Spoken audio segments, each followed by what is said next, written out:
code red. I'm talking about an elementary and secondary education system which is in full catastrophic collapse. If you give your attention to the certain students who are struggling, I'm failing somebody else right now. 19% of graduates can't read. It's a scandal. It's not acceptable. Billions of dollars are being spent to educate kids that aren't getting educated. We have a system that's dysfunctional to borderlines under corrupt. This is a national emergency.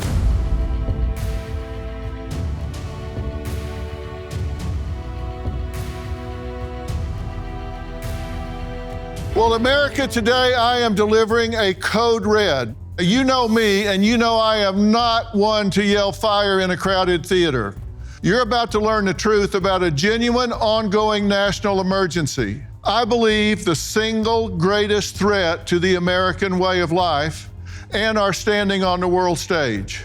You will likely think, why is no one else shouting about this from the rooftops? In fact, why is anyone talking about anything else? I'm talking about America's public education system. If you were expecting something more dramatic like spies in our midst, hang on to your hat. I'm talking about an elementary and secondary education system which is in full catastrophic collapse. Not coming soon, right now. Once the envy of the world, our schools are failing at every level. Now, you're out of school, so why should you care? You should care because it's the root cause of homelessness, crime, incarceration, drug addiction, poverty, and family disintegration. The empirical evidence is very clear. I'm stating absolute fact, yet no one, not even our leaders, is seriously addressing the silent rot that's eating away at the very foundation of our country. Let this sink in. The United States, once the leader across the board, now ranks 36th in literacy globally. That means 35 countries rank above us. Why should you care if others can't read? Well, consider this. 70% of prison inmates cannot read above a 4th grade level. 85% of juveniles in the court system are illiterate. 43% of adults with the lowest levels of literacy live in poverty. 75% of welfare recipients struggle with even basic literacy. Our education system is imploding right now. It's getting worse, not better. 1 in 4 children can't read at even the basic level. Math scores have plummeted to historic lows. Almost 320,000 teaching positions sit vacant or are filled with uncertified teachers, with just 12% of all teachers saying they're satisfied with their jobs and almost half planning to quit soon. And if all that isn't enough, in Arizona, they've had to recruit parents to babysit teacherless classrooms. All of this adds up to an entire generation of American children left behind, while nations like Singapore and China surge ahead. And here's the most infuriating part. We're spending nearly $20,000 per student annually, more than almost any other nation. Yet we're watching our children's future, America's future, slip away. A nation that fails to educate its citizens cannot thrive, cannot lead, and will not endure. And hear me, this problem is not with the teachers themselves. Teachers, by and large, are dedicated and caring men and women who certainly are not in it for the money. So what is the problem? Well, tonight, we're not just exposing a crisis. I believe we're confronting the very issue that will determine whether America rises or falls. The clock isn't ticking, it's running out. And our leaders on this are in a race to the bottom. I intend this to be a wake-up call.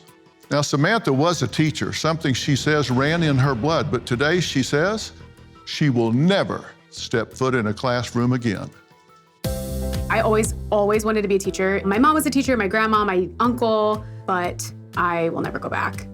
I don't ever want to be a teacher again. I started teaching in 2016.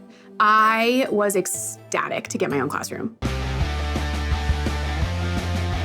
The second year and third year, I felt like I wasn't able to support all of my students. I would get students who would come to me in first grade who didn't know their letters, who didn't know their numbers. I felt leaving deflated every single day. Like, did anything get accomplished? Did anybody learn anything? And I truly believe that there are very few people who are making decisions right now with the children first. So then fourth year was COVID. And that's when it all, I would say, just went so south. I was at my all-time low, physically, mentally, emotionally, spiritually. I needed anything to get me feeling good. So I started sharing my workouts online, and that was when my principal called me in, and she was like, I just wanted you to see this. It was an email that a parent had sent that stated my social media was inappropriate. The principal told me that it was serious enough, since it was put in writing, she had to go to HR. HR put a formal letter together, and then there was a letter in my file that said, due to inappropriate activity. The thought of having something in your file that says due to inappropriate activity, I could barely get myself out of bed. So I quit teaching. I would get into my car every day and fight back tears. I can remember sitting in my car feeling like I failed the students, just feeling like I failed. How does it make you feel knowing that you'll never teach children again? Because that was something you really wanted. It's all I ever wanted, to be a teacher. It's like there was no plan B.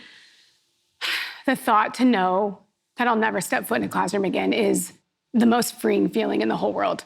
Although teaching is my passion, it runs in my blood. I love the students. I will miss them, I miss the relationships, but knowing I don't have to be in the classroom, it's like 1,000,000 pounds off my chest. Because you say the environment was toxic. What made it so toxic? The toxicity came from unrealistic expectations that teachers are supposed to be there an hour and a half before contract hours. We're supposed to get it all done. The toxicity of just truly having to do everything. And if you didn't complete it, it's as if you failed. I said we are in a national emergency. Do you agree with that? I do. I use my social media to help teachers feel good in their skin. I talk to teachers all day, every day for the last 2 years, and I have never spoken to a happy teacher. They all went out. They all feel stuck. We're just not happy. Well, someone with the same education that you have in any other profession makes about 25% more than teachers make. We're not paying teachers enough. Teachers are now asked to do things that you shouldn't be asked to do. And it seems to me that what's happening across the board nationally is we're lowering standards to keep kids progressing to the next grade. So you're getting children into your grade that weren't prepared in the grade before for a myriad of reasons. How do you keep them up? I think this is the hardest part, right? As teachers, first of all, we don't go into education for the money. We all know teachers are underpaid, right? Like, I never went into teaching for the money. And quite honestly, I don't even feel like that's the issue. Yes, of course, it would be lovely to get paid more, and we need more respect for our teachers and more resources. But at the end of the day, it's the unrealistic expectations that we are doing more than just meeting students' academic needs. I was teaching first grade at the time, and I was being expected to teach these kids who had no letter recognition. They were supposed to be fluent readers by the end of first grade. I mean, there's just no time in the day, right? So you feel like if you give your attention to the certain students who are struggling, then maybe those kiddos who are on grade level or maybe a little above aren't getting what they need. So whether you're giving your attention to who you feel is best at that moment, you also in the back of your head know, I'm failing somebody else right now.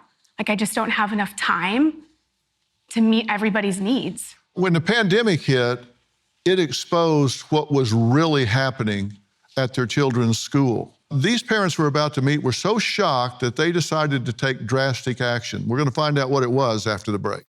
If you're worried about IRS collection tactics, you don't have to face them alone. Tax Network USA is here to help. Tax Network USA is the nation's premier tax relief firm and has negotiated over $1 billion in tax relief for clients. Our services include penalty forgiveness, hardship programs where you might not have to repay anything until your tax debt expires, and offer in compromise solutions for lump sum settlements. Whether you owe $10,000, 1,000 or 10 million, our experts are ready to assist you. Even if you're behind on taxes due to missing personal or business records, Tax Network USA can guide you through the process. Tax season is long over, and for the IRS, that means it's collection season. To schedule complimentary consultation, call 1-800-958-1000 or visit tnusa.com/Dr. Phil. Don't let the IRS's aggressive tactics control your life. Take charge of your financial future. Visit tnusa.com/Dr. Phil today. I think a lot more grace needs to be given to teachers. I think right now the things that teachers are being expected to do rather than focusing on students' academic needs are just checking boxes and being little robots and being an assembly line. They're not able to be fully present. We just feel like by Friday, don't look at me, don't talk to me, don't touch me, don't need me. You know, the thing that I feel most compelled to share is that if things don't change, we will have no teachers. The pandemic proved to be one of the biggest disasters ever for students, particularly those in public schools. Mark and Val's children were no exception, but instead of hindering their learning, it actually led to shocking but eye-opening truths and led to a new life for all of them. When my son was in school, he was struggling, and towards the end of the pandemic, we were seeing that he was not doing well at all, and he was falling behind. The pandemic happened, and they basically sent all the kids home with tablets. And in essence, we were basically homeschooling the kids ourselves. So you're sitting there watching what these teachers are doing, and the kids don't actually learn anything. Our daughter was not being challenged. Our son was way behind, and nobody seemed to be figuring out what to do. The school system definitely wants a one-size-fits-all for all kids, and that's not how, every child is learning at their own pace.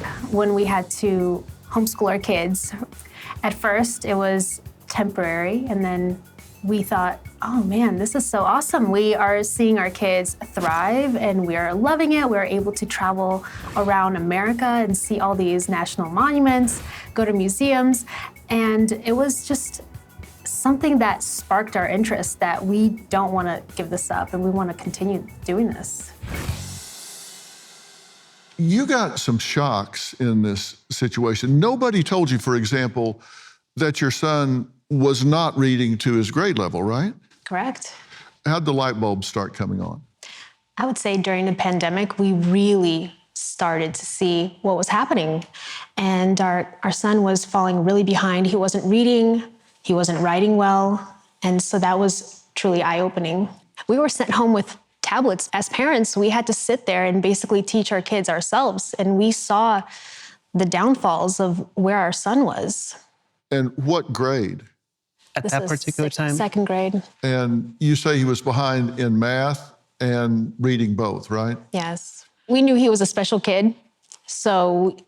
He can't learn from memorization. He can't sit behind a book, sit behind a screen. He's very, very hands-on, and that's what it seemed like he was never getting, and we only found out about that later on. Did you find parents that didn't know where their kids were in terms of performance? Absolutely. I think sometimes as teachers, we have those kids who we call bubble kiddos who aren't having gnarly behaviors in the classroom. They're not taking all of our attention.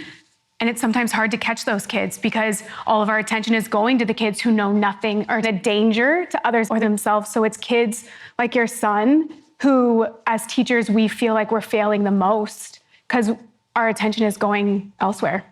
There are 50 million kids in public school system. Think about this multiplied across so many millions of kids across the country. Do you think this is an emergency situation? Absolutely. Beyond measure, for sure. 30% of fourth graders, 30% of eighth graders cannot read at the most basic level. We're not even talking about math or science, we're just talking about reading. It's been said that in first, second, and third grade, you learn to read. From there on, you read to learn. So you spend the first 3 years learning, getting this tool, and then from there on, you use that tool to learn. So if you don't get it in those first 3 years, then you don't have that tool to gather knowledge with from that point on. And so you just start falling further behind and getting frustrated. And that's when they start acting out. That's why 85% of kids in the court system, in the juvenile centers, are barely literate. They got frustrated by the system, and so they pushed it away and started getting in trouble. I mean, there were days I would get in my car and I was just glad everybody went home safe.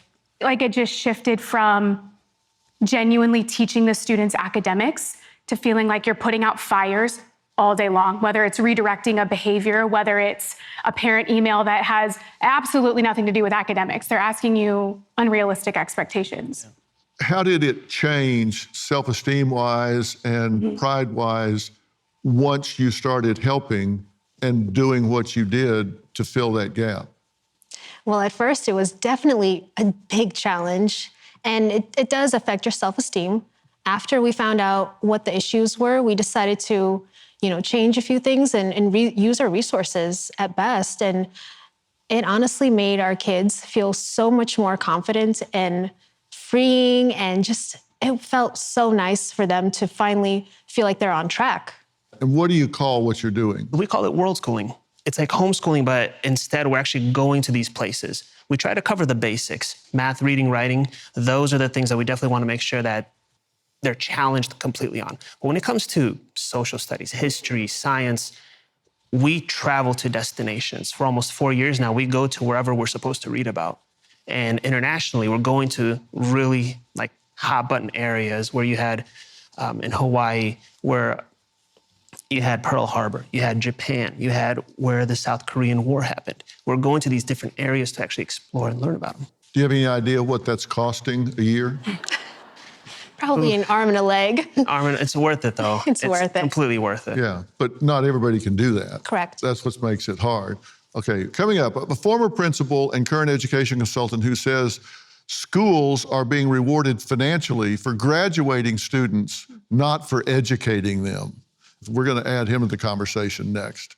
Justin was a middle school teacher and then a principal who saw firsthand how schools were being pressured by administrators to pass students who didn't even show up. Now, as an education consultant, he's tackling the system from a different angle and is working to make sure students leave with the skills they need. I think the main challenges that we face in education is we have students who need a lot more support than they're getting because they're far below grade level, they don't have the reading skills or the math skills, and that makes it difficult to teach at grade level. If you're a fourth grade teacher and you have students who are reading at a kindergarten or a first grade level, you can't teach kindergarten reading skills and teach fourth grade standards. So I think we need a massive investment in intervention services for students who are well below grade level. Districts have tried to get more students to graduate despite not increasing the number of students who are actually doing the work that it takes to learn. Like, you get credit for not turning in your assignments. You pass even if you don't show up to school, all in the name of getting a graduation rate up without really changing anything. Something is up if chronically truant students are graduating. I find it frustrating that policies make it difficult for students to fail even when they don't engage with the material.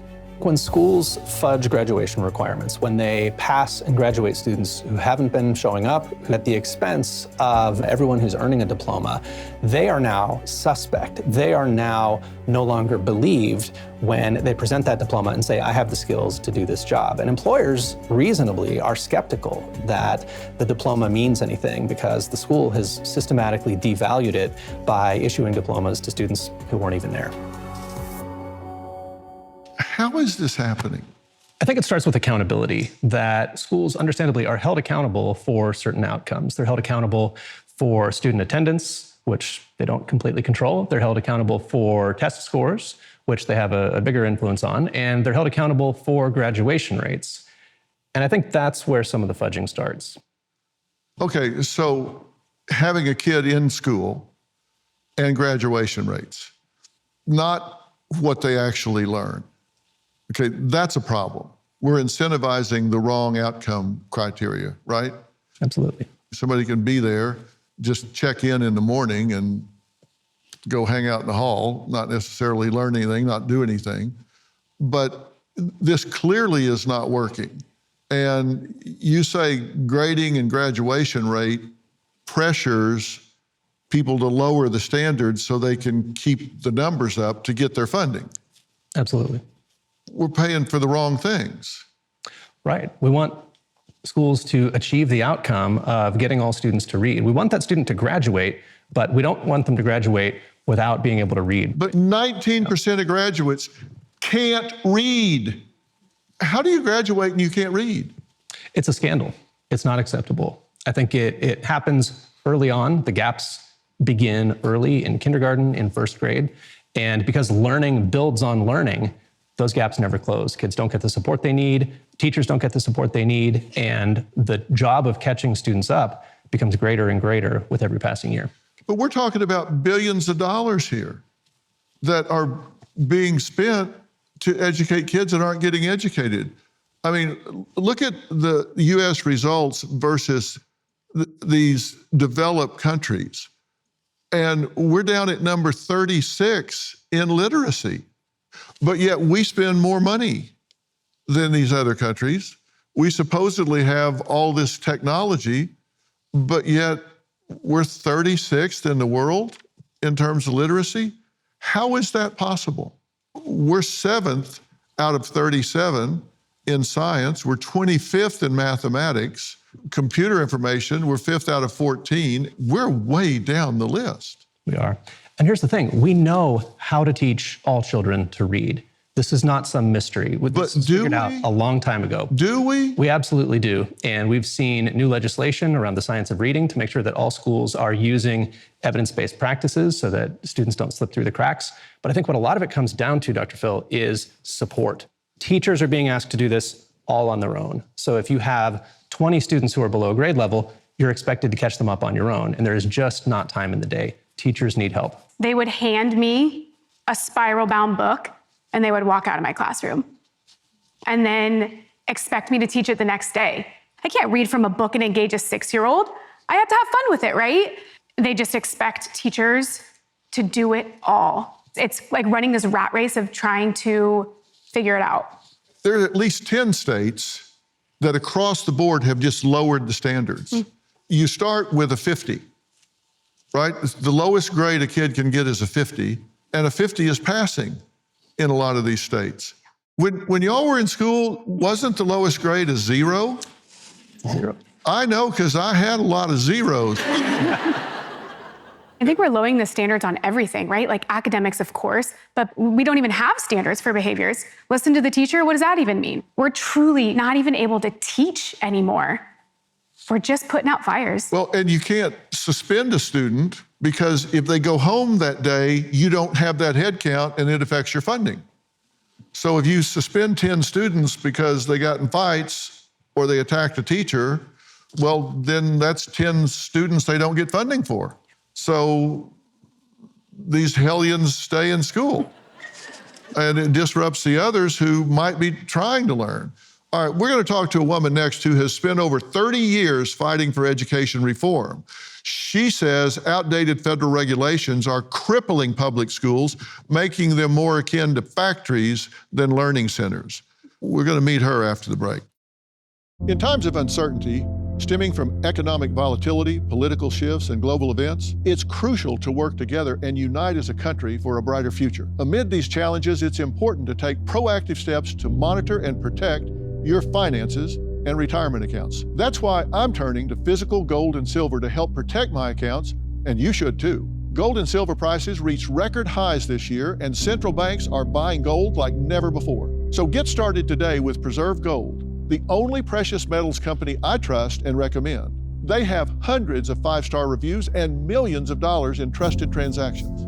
Preserve Gold is giving away a free precious metals guide with information on how to help protect your accounts. Just text Dr. Phil to 50505, and you can get up to $15,000 in free gold and silver with a qualified purchase. So don't wait. Text Dr. Phil to 50505 to claim this exclusive offer from Preserve Gold today. Jeanne Allen has been fighting to reform America's public education system for over 30 years. She says we are the best country with the worst education system. Well over 70% of our kids are not reading, writing, doing civics, no history, science. at what we consider proficient. So we have a nation's report card, and we make these small little inch strides with a couple of points here and there, and that's it. And you point at what you call the traditional factory-style model school. It's just like your traditional factory where everything goes the way it always has in kind of down a assembly line. So you have kids in seats with the same number of desks in a building that looks relatively the same since the very beginning. Jeanne, thanks for being here. You're a warrior. You've been fighting this for a long time. You say we are the best country with the worst education system, so that's pretty sad. Why do you think that's the case? We're spending 3 times as much as we spent 20 years ago for fewer students getting less than half the results in a nation that is the most free and has the most progress in every other industry. I'd say that's terrible. Well, how do you explain that? Because what you just said, that would stack up to the best results, but it doesn't. Why? Because what you just heard here is that we have a system that's dysfunctional, in fact, it borderlines under corrupt. We spend money on districts and structures. We're basically in the real estate business, Dr. Phil. We spend money on structures, buildings, time in a classroom versus how well a student is doing. And so why are we running a 19th century factory model of education when it's the 21st century, when you can learn on the road, when you can learn from one person, when you can learn with 60 people? It doesn't have to be 20 or 2. It doesn't have to be a large school. It doesn't have to be a small school. There are so many ways to do this. We're not educating children because we have failed to learn how to actually teach and expose them to the wide variety of learning that's available in this world. Well, here's one of the problems that I see, and this is concerning to me. In the last 19 years, you've seen students increase 7.6%, teachers increase 8.7%, but district administration increase 87.6%. We got a whole lot of people in the offices, 87.6% administrative growth.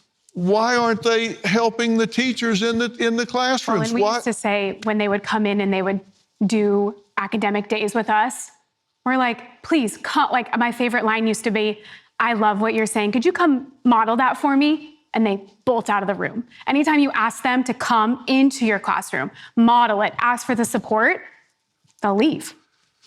Because they didn't ask you how to actually shape the school. No, they're just handing it to us. They didn't ask you what it takes to actually get to that point. What's the work you need to do? What's the school day look like? What's the school year look like? What do your kids look like? Schools that are run and developed by teachers and people closest to the kids are the schools that are the best for them. Schools that are focused on what that student needs, not you're going to send your child to a school because it's in the area. It's I'm going to send my child to a school because I understand that they understand how to teach my kids and they believe and value my choice to do so. I've said this is a national emergency, and I say that because if you look at the homeless population, over 90% of those folks are not literate. And when you look at who's in prison, 43% of adults at level 1 literacy skills live in poverty. 4% that are at the top level are in poverty. So clearly education helps. 3 out of 4 food stamp recipients are at the lowest 2 levels of literacy. 90% of welfare recipients are high school dropouts. 16 to 19-year-old girls at poverty level with below average skills are 6 times more likely to have out-of-wedlock children than their reading counterparts. So we can see that illiteracy creates problems across the board. There's no question that if we are continuing to not educate our population and it's getting worse, not better, where are we headed? And yet those statistics, they not only come from illiteracy, but they come from the fact that we sent those children to schools that did not focus on helping them get out of poverty, because for the longest time, we all equated lack of education with poverty. And we know because we have an increasing supply of great schools outside of traditional public education, charter schools, private schools, micro schools, hybrid, online, blended, that are educating the least advantaged, that are actually exceeding the performance of some of our more advantaged students because they are focused on those kids and what they need. They're not in the traditional bureaucracy. They're not having to report to a school board that doesn't know anything, a district that's full of all those bureaucrats, a state or a federal government that tells people what to do based on where the money flows, not on how the kids do.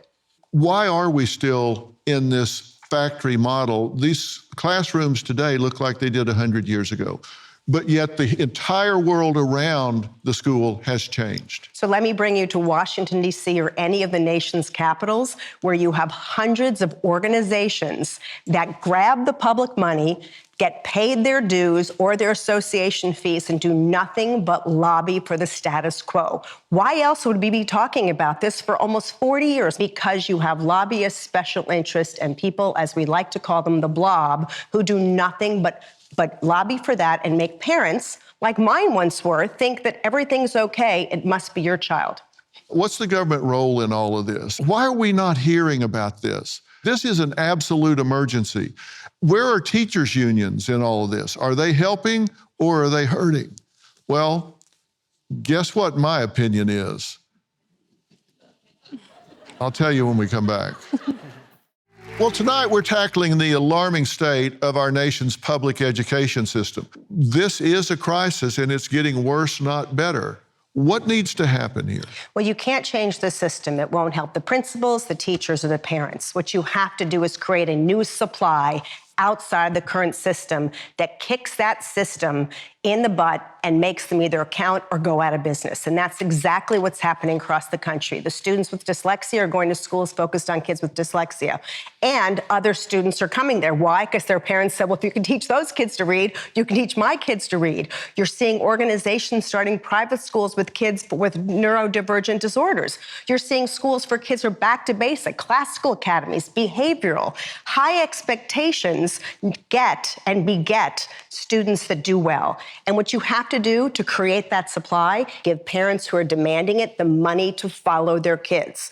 Why on earth are we spending money on schools and districts where kids do not get educated? Money should be strapped to the back of your backpack like cash.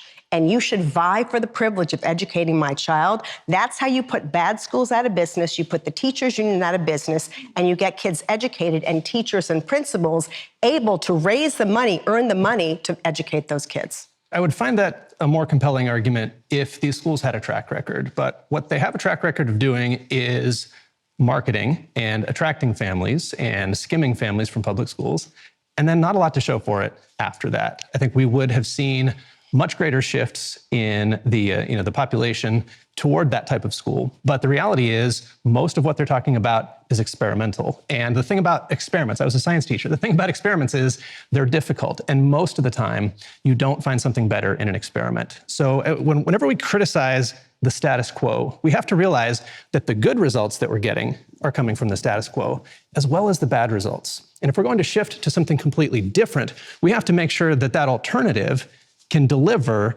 the good results that the status quo is currently delivering, as well as address the shortcomings of it. Well, I've been in over 200 of those organizations. A couple of things to set the record straight. 75% of our students are in traditional public schools, most not by choice.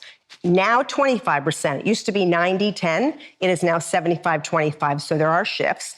Secondly, they're public, they're private, they're charter, they're rural, they're urban, and there's an incredible track record. And I would bank on a parent's decision and where their child's getting educated, then I would bank on a bureaucratic assessment. Would you consider going back to a school if it was innovative and move the needle educationally?